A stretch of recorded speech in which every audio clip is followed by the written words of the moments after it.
Hello and welcome to Attacking Third 2023 World Cup edition. I'm Miss Sandra Herrera, lead NWSL writer for CBS Sports. Joined today, as always, by my colleague and co-host Lisa Carlin, analyst for CBS Sports, and alongside Jordan Angeli, analyst for CBS Sports. On today's show, we are going to recap Women's World Cup Match Day 1 and talk all about the host nations and how they kicked off all of the action. Before we get into that, just want to let everyone know that we are nominees for the Best Female Hosted Podcast category in the People's Choice Podcast Awards. And we appreciate everything you all do for us, and we hope that you enjoy our show enough to nominate us to advance to the final round. To nominate Attacking Third, go to podcastawards.com/app/sign up, then toggle down to the sports category. The whole process takes about 60 seconds, and we have included the link in the episode description as well. And another reminder, we're on Golazo Network Mondays, Wednesdays, Fridays, 4 p.m. Eastern for free on Paramount Plus, Pluto TV, and CBS Sports app and cbssports.com. All live on Golazo Network, so make sure you tune on in and catch us the studio version of Attacking Third. Hey, y'all. Jordan, how you doing today?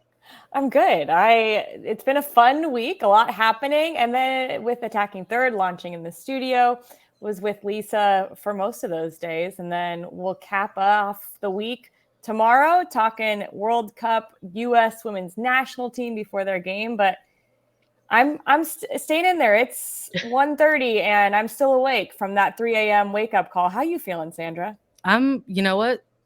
Delirious, but full of joy. Couldn't wait to get together and chat all things World Cup Match Day 1 recap with y'all. Lisa, you hanging in there? I am hanging in there. Yeah, it's been a whirlwind of a week. If you have yet to check out Attacking Third on Golazo Network, please do it. We will be there tomorrow at 4 o'clock. Watch it on Paramount Plus, CBSSports.com, CBS Sports app, Pluto TV, anywhere and everywhere you get Golazo Network.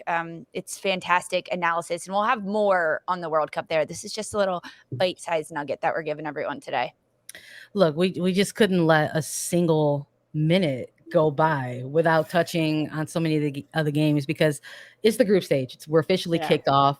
There's going to be games, literally, it feels like round the clock, because for those of us stateside kind of taking all this in from the Southern Hemisphere, we feel like games are going to start at any hour of the day. So we've got another one that's going to kick off tonight with Nigeria and Canada, and then there's going to be more games and more games and more games, and we're really just through it. So we've already got 2 games to maybe give some reactions to. Of course, we're going to chat about the co-hosts.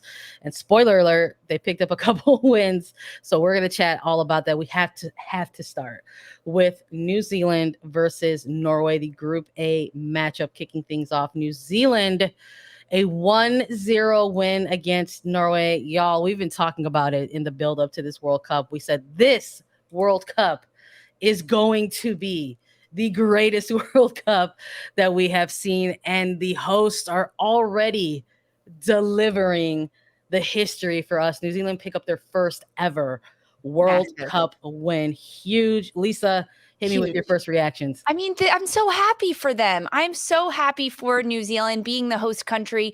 They play this game against Norway right after the opening ceremonies. I mean, the World Cup makes me cry watching the national anthems, because these players are living out their dreams. They're representing their countries. It is the best, Jordan. It's the best.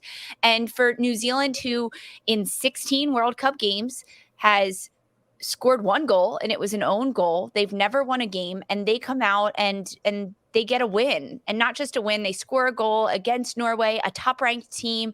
Their group was not going to be easy. They rode on the crowd and the cheers that were coming from all of their home fans. The cheers every time New Zealand got the ball and they're attacking into the field were so loud for them to do something with it, and it paid off. I mean, heartwarming in this game, and we'll get into the details of it, but I loved it. Well, let's start getting into the details. Jordan, we saw some starting 11s drop for these 2 teams. We had the first day kind of ceremonial things taking place, the walkouts, onto the pitch. What were some of your reactions to the players that we were going to see on both sides of the ball here right at kickoff? I thought the starting lineups looked a lot like what I would have expected for both of the teams. These are some of the best images I think that came out of Ali Riley, native of Southern California, who represents New Zealand and has for a long time, finally getting to play at home. These are the pregame. The post games are even better. And I think that is where really so much joy lies. Her and her mom celebrating together might be the picture of the tournament. And I'm saying that after day one. It was just so beautiful. But these two teams came out the way I think we expected as far as how they were going to set up, the players that they were going to play. We saw Graham Hansen, Hegerberg for Norway. Yep. For New Zealand, we're seeing Wilkinson. We're seeing just players that they have in hand, and Paige Riley starting on the wing, players that we had seen building into this tournament that they were playing. And I think the biggest surprise to me is, one, not the first 20 minutes, because it kind of gave you first 20 minutes of a World Cup vibe, like a little bit hectic. Yeah. Nobody could keep the ball. Yeah. But I think it was also hectic because I don't think Norway expected New Zealand to come out with so much pressure right away, to not be a little bit. I think they thought maybe, oh, we're Norway, you're going to sit back and let us attack you a little bit. And New Zealand was saying, no, this is our turf. And I think that's why the crowd was really into it too, Lisa, is because they were so excited about the way that their squad was performing, that they wanted to be the aggressor, that they wanted to take it at Norway. And that set the tone. And now the crowd is in it. And now the crowd can cheer all those times where Riley or Hassett gets on the ball and they start taking people on. I just thought that they did a really good job of capturing momentum, probably after 25 minutes. Once the nerves settle down, the first 10, 15 minutes of every first game, it feels like, for both of the ones we got to watch this morning, were like chaos. It's like all over the place. There's nerves with a lot of these players. They're trying to settle things down. But I agree with you, Jordan. New Zealand had a game plan, and it was evident that they had practiced this game plan. They knew what they were going to do, and they were really confident in what they could bring to this match against Norway, for sure. I loved all those early images. Hearing you reference them, Jordan and Lisa, you tossing them up on the YouTube here and getting to relive them a bit. I mean, look, if you've listened to us as a podcast, you probably already know that we have, YouTube channel video as well. And I had to come and represent Ali Riley. I'm rocking the Angel City hat because this was just such a monumentous occasion for this team. And I'm with you, Jordan, that the early, even really just the entire first half kind of felt a little bit even with the inside and in between those jitters. If memory serves me correct, I believe at the halftime stats, they were tied in total shots, like 4 apiece for each team. And then possession was mostly even between them. And it just felt like, okay, what's going to happen here? And I was a little nervous that maybe we were going to get like a scoreless draw kind of, end result with kind of all the energy, but between both sides here. But I love that it didn't shake out to that way. And I love that New Zealand just didn't stop into this second half. Like, they absolutely took this game to Norway, and they kept taking it to them in the second half. Well, I thought that their wingers played well. You started to see some of these runs that the wingers were making for New Zealand in the first half, but they weren't coming to fruition once they got inside the box. But the first 5 minutes of each half, the last 5 minutes of each half, and after big moments of injury or stoppages in play are key, especially in big tournaments, because if you lose a second of focus, not even a second, a half a second, you don't track your marker, you don't get your positioning right, you are going to be in a poor position. And I think that's what happened for this goal, because Norway wasn't ready. Yeah. I agree completely with that. It comes right at the start of the second half. The 48th minute is when Hannah Wilkinson gets the opening goal of the entire World Cup in this one for New Zealand, the first ever goal scored by New Zealand for New Zealand. But it was the way that it happened, you almost could have predicted that throughout the first 47 minutes of the game, because New Zealand was playing very predictably. That's what I mean. They had a game plan. They were ready to go with it. You look at Hannah Wilkinson and the other forward, Jackie Hand. They're very quick. They've got really good step. Those quick twitch muscles, fibers were working really well, and they got a step on Norway's back line, and that was it. The game plan for New Zealand when they were building out of the back was, okay, 1-2 touches, let's send it down the line. Let's see if we can get our attackers in behind Norway's back line. That's exactly what happened. As Hand runs onto the ball, she's got the pace, and that initial first touch is really what sets her up because she lets it run past her with a quick little touch, and then she can use her speed. And Wilkinson just bodying through. I mean, her physical presence on the pitch is tremendous. And then her ability to have such clean technical skill while being a big physical, strong, fast player is incredibly impressive because she balances those so well. I mean, a really good goal by New Zealand. And that's how they created their chances throughout the first half of the game and drew corner kicks or whatever it may be, putting Norway under pressure by getting them to turn and run at their own goal. Yeah, and it was such a sorry, y'all. It was such a I'm just like reliving these moments in my brain, but I just want to take a second to just like talk a little bit or recognize the scenes out of this goal. This crowd, nearly 50K in the stadium, in it from the beginning with their home side, and you could just feel that they were waiting 47 minutes to just erupt. And here comes Wilkinson with a delivery. I loved it. It was such a special moment. Her 29th international goal for New Zealand, and it is going to be the one with all the gold stars by it because it was just a massive goal for her country, for her teammates who have been, a lot of those players have been alongside her fighting at these World Cups, not advancing, not scoring, not winning a game. And here they are. They don't just get a goal. They win at home when they're hosting. It's exactly what you want to predict when you go into these World Cups. But I really thought they did a good job, and this is the last point I'll make, of isolating Engen for Norway. And I don't think Engen had a very good game. As that holding midfielder, I expect more, and I think we're going to see more from this Norway team. I think they're going to be a lot tighter. They're going to have to. If they're going to get out of their group, they have to win the next 2 games. So I think Engen is going to have to step up. If they play that 4-1-4-1 defensively, there's a lot of space next to Engen. So how are they going to help her out? Because that's exactly where the goal came from, as that movement you were talking about, Lisa, is right next to that lone holding midfielder. It'll be interesting to see how Norway bounces back from this one and what kind of spark this gives New Zealand. That's going to be fun to watch. Massive. Oh God, I love the World Cup. It's evident, right? I think at this point in this opening group loss for Norway that there's definite things here for them to work on. I mean, they did an excellent job of neutralizing Carolyn Graham-Hansen. This is a player that we, all thought that was going to probably break out right out the gate in this first group match. That just was not the case for them. Look, they had their chances. Let's not act like they didn't. Really brought it on in the end there. My goodness, 9 minutes of stoppage time. I would have been like, just blow the whistle, blow the whistle. It absolutely delivered in terms of an opening World Cup match. And it kind of set the tone a little bit. What were we going to expect from the co-host in Australia? But I want to give either of you any, final thoughts on this game before we pivot. I just wonder if teams prepped for longer stoppage times after the last World Cup, because 9 minutes is that's a lot of time. You're not only the physical part of it, but really the mental part of it. The game plan. You look up at the clock at 75 and you're thinking, whoa, there's still 15 minutes left. Yeah.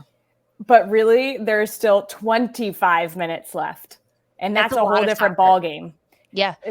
So that just popped into my mind. I am curious to how all these teams prepped for a World Cup on the heels of a men's World Cup that saw the same stoppage time. No, I'm with you. So part of the VAR, right? Where are still implementing it in this World Cup. They're making the announcement if there is an official change or call on the pitch. I mean, we didn't even really get to touch on the fact that there was a missed penalty kick opportunity here for New Zealand. They're high. They're going to be high on these 3 points and this opening historic win for their program. But there are things to work on for them too in between the lines on this match. And maybe this is one of them, the pressure cooker, right, of being the co-host of the World Cup and having to deliver in those moments, right? You hate to see it. It's such a tough moment for players to kind of be in that position and first of all, unable to convert on that and really kind of put the game on ice, right? And then those 9 minutes just feel even longer. But we'll see how both teams respond out of how they finished this game in their second match day. But we have to talk about co-hosts Australia and their 3 points. Again, spoiler alert, they won this one against Ireland 1-0, but it wasn't. This game was at 6 a.m. Eastern. No spoilers at this point. 3 a.m. I get it, but 6 a.m. No, come on. You should have maybe tried to catch the replay at this point at least. But look, this wasn't a game without some headlines right before kickoff. The Matildas and Sam Kerr announcing that she would not be available for this opening game nor the next group match. She will miss the first 2 group matches of this game with a calf injury that was sustained in the very final match, minus day 1 of training, and all precautions are being taken. And they said, hey, not this game and not even the next game. No Sam Kerr. I haven't seen this, and I want to ask both of you this. Why would they say, hey, she's out for this one and the next one? Like, why would you give more information than necessary, right? They could have just said she sustained a calf injury and she's going to miss this game, right? You have to say the availability right before the game and let people know. But why would they kind of expose themselves and say she's also out for the second one? Like, I didn't read anything else about like if it was more serious or anything. Maybe it's not that serious, and they're just saying that, and they're saying, "Hey, she'll be out next game." I have not seen the actual report that says she is out from Australia. It didn't say in Sam Kerr's that she would be out for both games, right? I didn't read that in hers. Not in Sam Kerr. She put out something on social and it just said one. So that's the other thing. Then I was like, there's a mental game to it. Maybe it's really only going to be one game. They just want to scare their other like opposition, Canada, Nigeria. May force them to prepare no matter what. Maybe there is a tiny bit of gamesmanship in it. And while it wasn't announced, while it wasn't maybe specifically announced from Sam Kerr, she essentially said, hey, yes, calf injury, want to get it out there, so that we don't draw attention away from the moment. But the Matildas official Twitter was where the announcer was for the next 2 matches. Okay. So it like dual announcements, right? Player and team. Heartbreaking for Kerr, but honestly. A little more info from the team, which I'm with you, Lisa. It's kind of curious to like, why would you bring that up? But maybe it's something to think about. I like that Jordan called it the dark arts for sure. And I'm really sad for Sam Kerr, right? Yeah. Your nation is hosting. This is the opening game, the opening ceremonies. That to be at a World Cup is everything. To be at your 4th, right, or 5th, what is she at? And to not be able to play in your first one, like, oh God, that stinks. Yeah, absolutely. But the Matildas tweet did say that the medical team will reassess her following the second group stage match. So maybe they wanted to just put a tight bow on it right now and say like she's not available for like what's more jarring? She's going to miss a couple of games in the group match or the entire group match. Like I'm kind of thinking like maybe the phrasing and then maybe the mentality and going in for that, which makes this win even bigger. Totally. For Australia. It kind of puts the spotlight in other areas on the pitch here. How is this team going to line up? What adjustments are they going to make? I think right away we all made the assumption that Fowler would get tabbed with the start, and that's what we ended up seeing in this match. I went to you for reactions to the lineup first, and so I'll go to Lisa for this one. When you saw these lineups drop for Ireland and Australia, was anything surprising outside of Sam Kerr and Fowler getting the start? And what did you think of the girls in green and how they lined up as well? Because I know you've got them as some dark horses in this group. I do. I like this Irish side. No surprises, right? Of course, Sam being out, Fowler gets into the mix. She's the player that heading into the World Cup, their final warm-up game, she got the goal off the bench for Australia. So that's a great substitute. Give her a little bit of confidence heading into it. I think very predictable lineup for Ireland as well, and predictable game plan to start. As I mentioned with New Zealand and Norway, the first 10 minutes were hectic and all over the place. It takes a little bit for them to calm down, to settle into the game. And Ireland did what I think most people would have predicted. They sat back really deep, compact defensively in like a block of 9 players, making it really difficult for Australia to break through and get into that mix. It's just because it's so compact. The space was in the wide areas of the field, and Ireland is going to let you have that all day because the cross is coming into the box. Their goalie's got them. They'll handle them. They'll send them out despite going up against some pretty tall Australian players and some shorties on the Irish side. The height difference is definitely interesting. But as this game went on, it definitely opened up a little bit more. And I was really impressed with the way that Ireland was able to attack Australia. And there were definitely moments when Australia sat back and said, okay, we're going to sit back in a lower block and see how you attack us and see where we can pick off the ball. And the skill of the individual players on the Ireland side is impressive. And that's going to be what could carry them forward and get them points moving forward. I gotta ask you, Jordan, because Lisa's making a point on some of these individual battles. So Rasso versus McCabe, give me your thoughts. What'd you think over the 90 minutes? I'm sure Lisa was laughing because yesterday I thought that McCabe rolled her sleeves up, but it's actually she tucks her shirt in. And that's the thing that's her differentiation factor. You know, it's the tuck shirt. It gives you that like strong woman vibe. And I'm here for it. It is very aggressive, but so is Haley Rasso. I thought that it was I liked it. Wildly entertaining. I was a little nervous that neither would make it out of the game in some point, which at this point in this World Cup, that's the last thing anybody wants to see. I thought it was interesting. And I think that when Lisa's talking about Australia saying, all right, Ireland, come at us. Well, the reason is because Australia wants to play in transition. Right, they're so good in transition moments. So they're saying, okay, why don't you just ease a little bit out of that block? We want to pull as many players up the field as possible.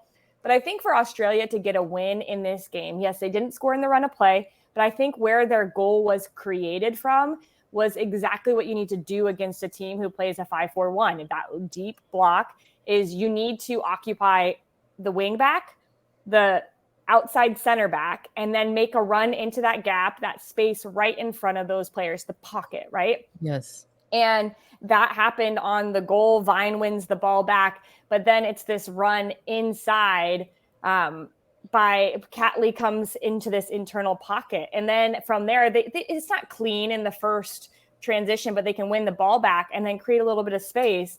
I thought Cooney Cross was all right in the first half, but the second half a lot better. Yeah, much better. She grew into the game, which I think a lot of people, a lot of people grew into the game. But I loved the way that they started occupying the channels, as Lisa was talking about. If you have to win the channels and you have to win that pocket of space to try to pull out a 5-back, Australia really did that in the second half, created a lot more opportunities, withheld some pressure from Ireland deep into the game. I thought Ireland looked like they were going to get an opportunity off a set piece there and end up knocking something in off of a rebound. But overall, it looks like Katie McCabe was going for the Olympico on every single corner kick at the end. Hey, why not? She's getting pretty close. Yeah.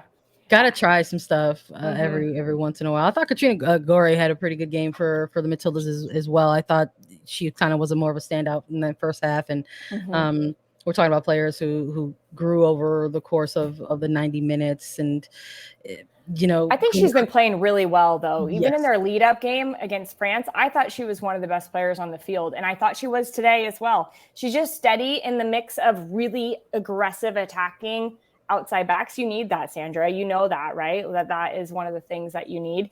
I think that what Australia could show against a really defensive-minded team like Ireland, they showed how well they are, how good they are on the ball. This is a really good Australian squad. They can keep it. Yeah, they want to go quick in transition, but they showed off a little bit of their skill, which I really liked seeing. I think doing it without Sam Kerr I think has to give you a bit more of a boost, that you kind of maybe want to walk around with your head a little bit higher, right? And your chest puffed out a little bit, saying, yeah, we're all right. We got this. Mm-hmm. Do not worry. Totally. We got this. Pressure, what pressure? You know, and I just, their build up to this moment, I thought it was incredibly smart to have a very large, public, loud crowd on hand against that final friendly against France. I think it kind of lifted some of that pressure off of them a little bit going into this match. But then you have the last minute injury to Sam Kerr, and maybe it throws some of that pressure back on. So to get this win, to get these 3 points, I think maybe they're going to navigate. Well, they're going to be forced to navigate this group stage a little bit differently without their superstar, right? But having that first win, I think, is going to aid them so well. In terms of Ireland, what they need to take out of this game and going into the next one, they were bringing it on even in the lengthy stoppage time in this game. McCabe with finally, right, another good look on goal. What do they need to do to try to make sure they stay afloat in this group, Lisa? For me, Ireland can't get in their heads about this, right? They concede a penalty kick, pretty unlucky in this one as the goal came from the spot for Australia. I think that's something that they can be positive about. It didn't come in the run of play, but try not to get bogged down by that, because the game plan was working for Ireland, right? Sit a bit more compact defensively, keep the game wide in those channels, and look to counterattack when you could and when you can. I think something that Veerpal's side could work on with Irish moving forward is once they do get into the attack and they spring forward, they've got to have numbers. When it's just one player, two players inside the box, it's never going to work, and you're never going to get that lucky. And as the more and more chances came for Ireland towards the end of the game, they were coming off the set pieces and corner kicks. How can they maybe play it short, get a different angle, try something a little different when you're going up against a taller team in taller opposition? But they can't hang their heads on this, right? There's still 2 more games that they can play. They can get out of this group. They've got games that they can win, and they can beat the opposition for sure. Yeah, I know everyone's going to have their eye on Ireland when they go up against Canada, but that's not for a few days. The first 2 matches of match day 1 are in the books. We've got Nigeria and Canada tonight. We've got Philippines and Switzerland, Spain and Costa Rica, and then that is all building up to United States against Vietnam.